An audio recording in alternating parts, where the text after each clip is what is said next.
Salam jumpa, bertemu lagi dalam channel ini.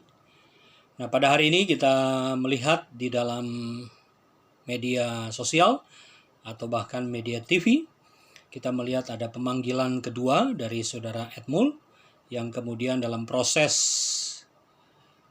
diperiksa di Bareskrim Polri, kemudian langsung Polri melakukan penahanan oleh karena pembahasan hari-hari ini berkaitan dengan ucapan yang disampaikan oleh beliau dalam sebuah konferensi pers yang banyak menyinggung masyarakat suku Dayak di Kalimantan berkaitan dengan beberapa statement yang melukai dalam tanda petik hati orang-orang Kalimantan karena dianggap tempat mereka sebagai tempat jin buang anak, tempat genderuwo, kuntilanak, dan kemudian ada satu orang yang menyeletuk di sampingnya Edmul mengatakan hanya monyet yang tinggal di sana.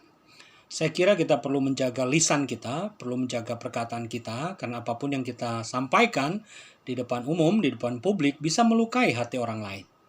Ada sebuah pepatah yang mengatakan mulutmu harimaumu.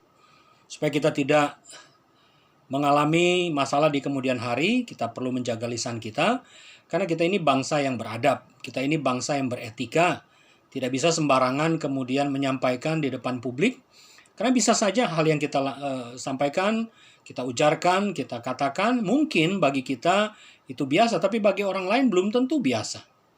Ketika saya mendengar dan menyaksikan ini, beberapa hari yang lalu ketika viral, saya kira ini akan menjadi bibit sebuah perpecahan jika tidak diselesaikan dengan baik.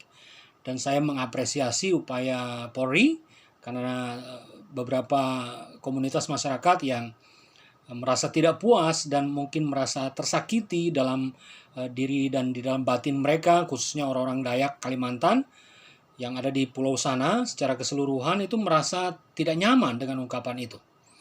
Jadi berhati-hatilah karena mulutmu harimaumu. Jika kita tidak mau bermasalah di kemudian hari, maka jagalah lisan kita. Karena dengan mulut badan binasa, itu pepatah lama yang bisa kita perhatikan. Kita bisa ingatkan dalam diri kita sebelum memulai sebuah percakapan di depan publik. Dan saya kira ini sebuah pembelajaran supaya tidak ada lagi Edmul yang lain yang melakukan blunder seperti seorang pemain sepak bola yang melakukan gol bunuh diri dan akhirnya melukai banyak orang. Dan ini saya kira perlu menjadi pembelajaran bagi kita semua supaya berhati-hati menjaga lisan kita, menjaga perkataan kita, karena itu bisa berpotensi menyakiti orang lain, bisa berpotensi melukai hati orang lain. Walaupun kita tidak bermaksud begitu, tetapi ujaran itu, statement itu, perkataan itu bisa saja ditangkap lain karena banyak persepsi yang kemudian bisa didatangkan dari kalimat-kalimat yang kita ucapkan. Maka berhati-hatilah supaya kita tidak mengalami sandungan, mengalami masalah di kemudian hari. Saya kira kita perlu menjaga lisan kita karena kita adalah masyarakat Indonesia yang beradab. Kita adalah masyarakat Indonesia beretika, punya sopan santun. Tidak boleh saling melukai satu sama lain dalam proses seperti yang dilakukan oleh saudara Edmul. Saya kira jika dia memprotes kebijakannya, ada DPR yang sudah mengesahkan undang-undang IKN itu. Dan prosesnya sudah berjalan hampir 2 tahun. Dalam proses itu dan sudah disahkan oleh anggota DPR. Sudah disahkan dalam sidang di DPR. Dan saya kira kita tidak boleh kemudian membuat sesuatu yang akhirnya menjadi ketidaknyamanan publik.